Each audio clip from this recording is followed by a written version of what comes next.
Sa ikatlong pagkakataon, USS Ronald Reagan ng Estados Unidos bibisitang muli sa Pilipinas, bagay na hindi umano nagustuhan ng China. Pamahalaan, nilinaw naman na hindi naghahanap ng gulo ang Pilipinas. Ang sentro ng balita mula kay Bea Bernardo.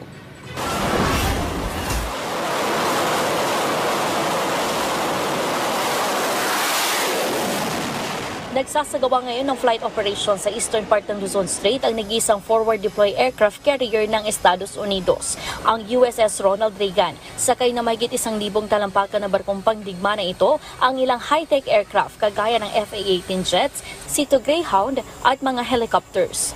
Nag-ooperate ang USS Ronald Reagan sa Indo-Pacific region at meron itong mahigit 5,000 sailors at 150 dito ay mga Pilipino. Kabilang dito si Marcos Castañeda na 12 taon nang nagsisilbi sa US Navy. Lumaki siya sa Pasig City at nag-migrate sa Estados Unidos noong 12 taong gulang pa lamang. We want to represent our culture. Gusto nating ipakita, di ba, na Pilipino tayo, we persevere in any culture. Right? A lot of opportunities sa United States, but we want to represent the Filipinos that we can perform in any platform. Hindi naman nahirapan mag-adjust sa buhay si Richan Magpantay sa loob ng US Navy dahil sa malaking komunidad ng mga Pilipinong nasa organisasyon.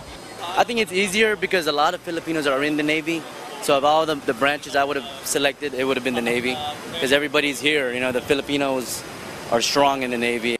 Nakatakdang bumisita ang USS Ronald Reagan sa bansa sa mga susunod na araw. Ito na ang magiging ikatlong pagpunta ng barkong pangdigma na ito sa Pilipinas. The visit of the Reagan is a symbol of the partnership and the alliance that we have with the Philippines.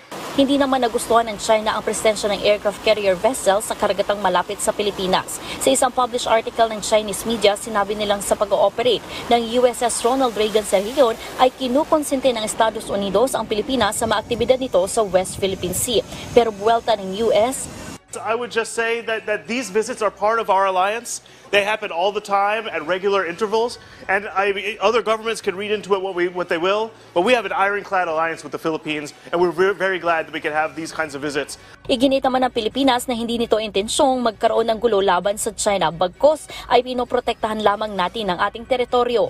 Itong lahat na ito, yung swarming, yung illegal activities nila doon, yung pagharang, ay plano ito ng China talaga na sakupin ang buong South China Sea na ating dapat tutulan.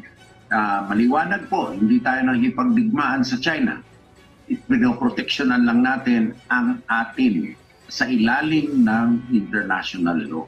Samantala, nagpayag ang mga lider ng Estados Unidos at Australia ng suporta sa 2016 arbiter ruling na pumapabor sa Pilipinas kasunod ng banggaan ng mga barko ng Pilipinas at China sa Ayungin Shoal kamakailan lamang sa pagpupulong nila US President Joe Biden at Australian Prime Minister Anthony Albanese sa Washington, D.C.